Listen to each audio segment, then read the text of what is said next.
പ്രിയ സഹോദരങ്ങളെ, ദൈവവചനത്തിന്റെ അനുഗ്രഹ നിമിഷത്തിലേക്ക് ഇന്ന് നിങ്ങളെയെല്ലാം ഹൃദയം നിറഞ്ഞു സ്വാഗതം ചെയ്യുന്നു. നമ്മുടെ കർത്താവിന്റെ അനന്തമായ കൃപയും സമാധാനവും എല്ലായ്പ്പോഴും നിങ്ങളോടൊപ്പം നിറഞ്ഞൊഴുകട്ടെ.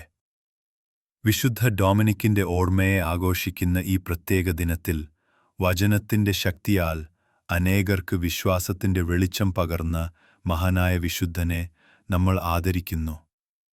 അദ്ദേഹത്തിന്റെ ജീവിതം തന്നെ ഒരു സജീവ സുവിശേഷമായിരുന്നു.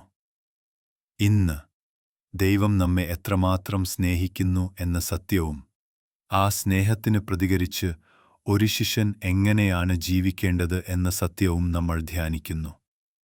നിയമാവർത്തനത്തിൽ മോശയിലൂടെ ദൈവം തന്റെ ജനത്തോട് താൻ ചെയ്ത അത്ഭുതങ്ങൾ ഓർമ്മിപ്പിക്കുമ്പോൾ, ഇന്നത്തെ സുവിശേഷത്തിൽ ഈശോ നമ്മോട് പറയുന്നത്, തന്നെ പിന്തുടരാൻ ആഗ്രഹിക്കുന്നവർ സ്വയം വിട്ടൊഴിഞ്ഞ് സ്വന്തം കുരിശേറ്റെടുത്ത് പിന്നിലോട്ടു വരണമെന്ന്. ദൈവത്തിന്റെ അഗാധ സ്നേഹം തിരിച്ചറിയുന്ന മനസ്സ് ജീവിതത്തിലെ പരീക്ഷണങ്ങളും കുരിശുകളും സന്തോഷത്തോടെ ഏറ്റെടുക്കാൻ നമ്മെ ശക്തരാക്കുന്നു.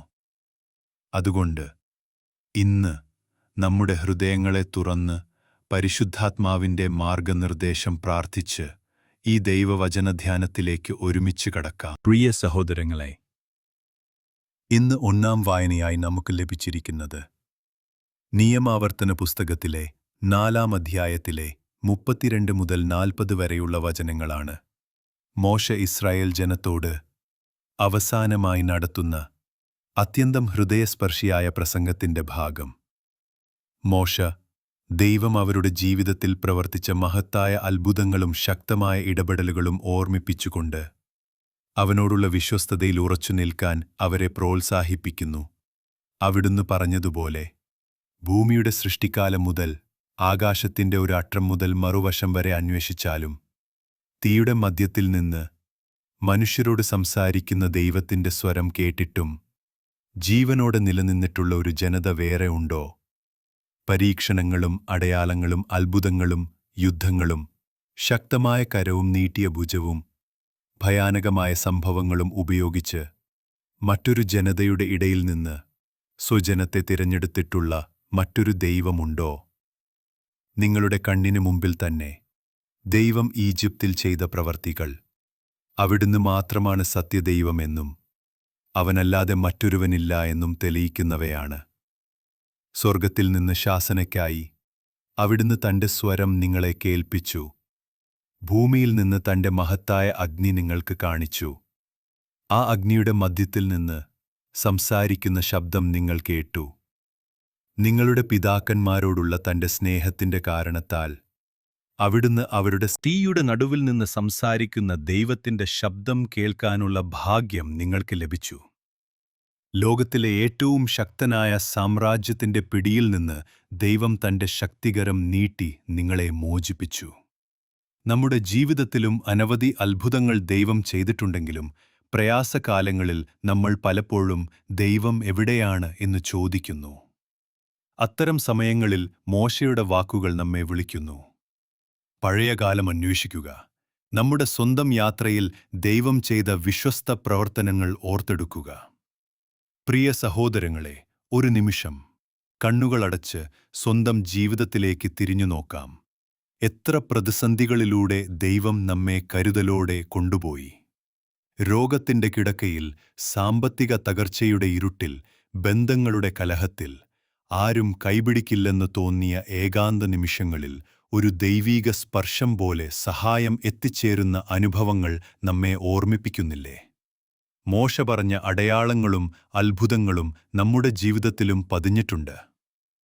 ചെങ്കടൽ പിളർന്നതുപോലെ വലിയ അത്ഭുതങ്ങൾ അല്ലെങ്കിലും വഴിമുട്ടിയപ്പോൾ തുറന്നുകിട്ടിയ വാതിലുകൾ, പ്രാർത്ഥനകൾക്ക് ലഭിച്ച അത്ഭുതകരമായ ഉത്തരങ്ങൾ, അപകടങ്ങളിൽ നിന്ന് തലനാരിഴയ്ക്ക് രക്ഷപ്പെട്ട അനുഭവങ്ങൾ എല്ലാം ദൈവം നമ്മോടൊപ്പം ഉണ്ടെന്നതിന്റെ തെളിവുകളാണ്. വചനം ഉറപ്പിക്കുന്നു, കർത്താവാണ് ദൈവം, അവിടുന്നല്ലാതെ മറ്റൊരുവനില്ല എന്നറിയുന്നതിനാണ് ഇതെല്ലാം കാണാൻ ഈ ചിന്തയുടെ ആഴത്തിലേക്ക് നമ്മെ ഇന്ന് നയിക്കുന്നത് സുവിശേഷമാണ്. നിയമാവർത്തനത്തിൽ ദൈവത്തിന്റെ പ്രവൃത്തികൾ കേട്ടതിനു ശേഷം വിശുദ്ധ മത്തായി എഴുതിയ 16-ാം അധ്യായത്തിലെ 24 മുതൽ 28 വരെയുള്ള വചനങ്ങളിൽ ഈ ദൈവത്തെ അനുഗമിക്കാൻ നമ്മൾ എന്തു ചെയ്യണം എന്ന് തന്നെയാണ് ഈശോ പഠിപ്പിക്കുന്നത്. പ്രിയ സഹോദരങ്ങളെ, യേശു ശിഷ്യന്മാരോട് തുറന്നു പറഞ്ഞ മഹത്തായ ആഹ്വാനം ഇന്നും നമ്മെ നേരിട്ട് സ്പർശിക്കുന്നു. ആരെങ്കിലും എൻ്റെ പിന്നാലെ വരാൻ ആഗ്രഹിക്കുന്നുവെങ്കിൽ സ്വന്തം ഇഷ്ടങ്ങളുടെയും അഹങ്കാരത്തിൻ്റെയും പിടിമോചനം നടത്തി തൻ്റെ കുരിശ് ദിനം പ്രതി ഏറ്റെടുത്ത് എന്നെ അനുഗമിക്കട്ടെ. ജീവൻ സ്വന്തമായി രക്ഷിക്കാൻ മാത്രം ശ്രമിക്കുന്നവർ അത് നഷ്ടപ്പെടും. പക്ഷേ എൻ്റെ നാമത്തിനു വേണ്ടി ജീവൻ വിട്ടുകൊടുക്കുന്നവർ യഥാർത്ഥ ജീവിതം കണ്ടെത്തും. ലോകം മുഴുവൻ നേടിയാലും ആത്മാവിനെ നഷ്ടപ്പെടുത്തുകയാണെങ്കിൽ അതിനെന്തു വില? ആത്മാവിന് പകരം നൽകാൻ ആരും ഒന്നും കൊണ്ടുവരാനാവില്ല. ഒരു നാൾ മനുഷ്യപുത്രൻ തൻ്റെ പിതാവിൻ്റെ മഹത്വത്തിൽ ദൂതന്മാരോടുകൂടെ വരും. അപ്പോൾ ഓരോരുത്തർക്കും അവരുടെ പ്രവൃത്തിക്കനുസരിച്ച് പ്രതിഫലം ലഭിക്കും. യേശുവിൻ്റെ ഈ വാക്കുകൾ തൻ്റെ പീഡാ അനുഭവവും മരണവും ആദ്യമായി പ്രവചിച്ചതിനു പിന്നാലെയാണ്. പത്രോസ് അവനെ പിന്തിരിപ്പിക്കാൻ ശ്രമിച്ചപ്പോൾ യേശു സാത്താനെ പിൻവാങ്ങി എന്നു പറഞ്ഞ് ശാസിച്ചു. അതിനുശേഷം യഥാർത്ഥ ശിഷ്യന്റെ വഴി എന്തായിരിക്കണം എന്ന് അദ്ദേഹം വ്യക്തമാക്കുന്നു. ഇത് ശിഷ്യന്മാർക്കു മാത്രമല്ല, പ്രിയ സഹോദരങ്ങളെ, നമ്മുടെ ജീവിതത്തിലെ വലിയൊരു പോരാട്ടം ഞാൻ എന്ന സ്വഭാവത്തോടാണ്. എനിക്കെന്തു കിട്ടും? എന്നെ ആരും മനസ്സിലാക്കുന്നില്ല, എനിക്ക് യോജിച്ച അംഗീകാരം ലഭിക്കുന്നില്ല എന്ന ചിന്തകൾ പലപ്പോഴും നമ്മുടെ മനസ്സിനെ കലക്കി അസ്വസ്ഥരാക്കുന്നു. ഒരു ചെറിയ കുടുംബ സംഭവത്തെ നോക്കൂ. ഭർത്താവും ഭാര്യയും തമ്മിൽ വഴക്കുണ്ടാകുമ്പോൾ ഇരുവരും തങ്ങളുടെ നിലപാടിൽ പിടിച്ചു നിൽക്കുന്നു. എന്റെ ഭാഗത്താണ് സത്യം എന്ന് ഉറച്ചു നിൽക്കുമ്പോൾ സ്നേഹത്തിനും സമാധാനത്തിനും വാതിലടയുന്നു. എന്നാൽ ഒരാൾ സ്വയം താഴ്ത്തി എന്റെ ഭാഗത്തും തെറ്റുണ്ടായിരുന്നു, ക്ഷമിക്കണം എന്ന് തുറന്നു പറയുമ്പോൾ അവിടെ ഉടൻ സമാധാനം വിരിയും. ഇതാണ് പ്രായോഗിക ജീവിതത്തിലെ സ്വയം പരിത്യജിക്കൽ. രണ്ടാമത്തെ വിളി, കുരിശ് വഹിക്കൽ. ഓരോരുത്തർക്കും ദൈവം അനുവദിച്ചിട്ടുള്ള സ്വന്തം കുരിശുകളുണ്ട്. രോഗങ്ങൾ, സാമ്പത്തിക ബുദ്ധിമുട്ടുകൾ, കുടുംബകലഹങ്ങൾ, മക്കളുടെ സ്വഭാവ പ്രശ്നങ്ങൾ, നാം തിരഞ്ഞെടുത്തതല്ലെങ്കിലും ജീവിതത്തിന്റെ ഭാഗമായി വന്നവ. പലപ്പോഴും നാം അവയെ ശാപമായി കാണുന്നു. എനിക്ക് മാത്രം എന്തിനാണിങ്ങനെ എന്ന് ചോദിക്കുന്നു. എന്നാൽ യേശു പറയുന്നത് അവയെ വലിച്ചെറിയാനോ ഒളിച്ചോടാനോ അല്ല, ഏറ്റെടുക്കാനാണ്. നമ്മുടെ വേദനകളെയും സഹനങ്ങളെയും അവിടുത്തെ പീഡാനുഭവത്തോട് ചേർത്തു നിർത്തുമ്പോൾ അവ രക്ഷയുടെ വഴിയായി മാറുന്നു. എനിക്ക് പരിചയമുള്ള ഒരു കുടുംബത്തിന്റെ ഏകമകൻ ജന്മനാ ഓട്ടിസവുമായി ജനിച്ചു. പക്ഷേ യേശുവിനു വേണ്ടി, സുവിശേഷ മൂല്യങ്ങൾക്കും സത്യത്തിനും വേണ്ടി നാം നിലകൊള്ളുമ്പോൾ ലോകത്തിന്റെ മാനദണ്ഡത്തിൽ തോറ്റവരായിരിക്കാം, എന്നാൽ ആത്മാവിന്റെ നിലയിൽ അപ്പോഴാണ് നമ്മൾ ജയിക്കുന്നത്. ലോകം മുഴുവൻ നേടിയാലും ആത്മാവ് നഷ്ടപ്പെട്ടാൽ അതിനെന്തു പ്രയോജനം?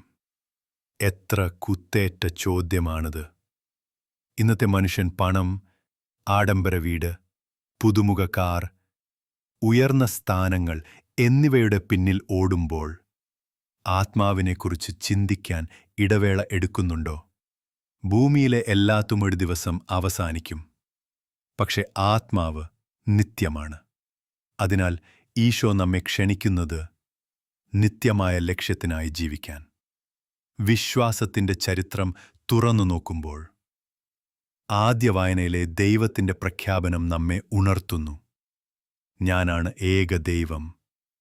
ആ സ്നേഹവും ശക്തിയും തിരിച്ചറിഞ്ഞവർക്ക് മാത്രമേ യേശു ആവശ്യപ്പെടുന്ന പൂർണ്ണ സമർപ്പണത്തിന്റെ വഴിയിലൂടെ ഉറച്ചു നടക്കാൻ കഴിയുകയുള്ളൂ. ദൈവത്തിന്റെ മഹത്വവും അവിടുത്തെ അളവറ്റ സ്നേഹവും നമ്മുടെ ഹൃദയത്തെ നിറയ്ക്കുമ്പോൾ ജീവിതത്തിലെ കുരിശുകൾ ഇനി ചുമക്കാൻ അസഹ്യഭാരമെന്നുപോലെ തോന്നുകയില്ല. കാരണം അവയെ വഹിക്കുന്ന വഴിയിൽ നാം ഒരിക്കലും ഒറ്റപ്പെട്ടവരല്ല എന്ന ഉറപ്പ് നമ്മെ ശക്തിപ്പെടുത്തും.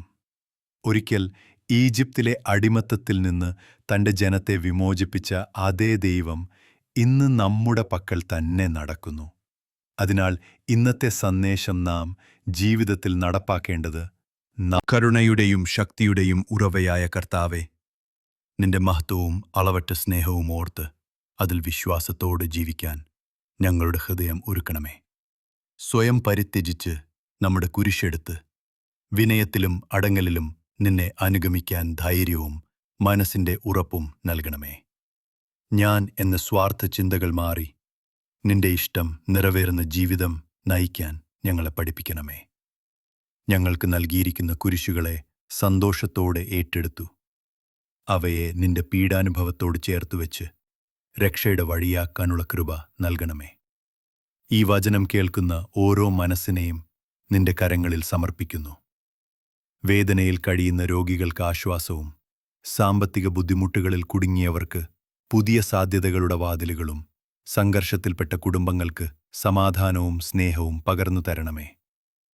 വിശുദ്ധ ഡൊമിനിക്കിനെപ്പോലെ ഞങ്ങളുടെ ജീവിതം വാക്കുകളിൽ മാത്രമല്ല പ്രവൃത്തികളിലും നിന്നെ ലോകത്തിന് പ്രകടിപ്പിക്കുന്ന ഒരു സജീവ സുവിശേഷമാകട്ടെ. ഞങ്ങളുടെ പ്രാർത്ഥന കേൾക്കണമേ. ദൈവമേ, പിതാവും പുത്രനും പരിശുദ്ധാത്മാവുമെല്ലാം നിറഞ്ഞ അനുഗ്രഹം നമ്മെ മൂടിക്കാടുക്കട്ടെ. ആമേൻ.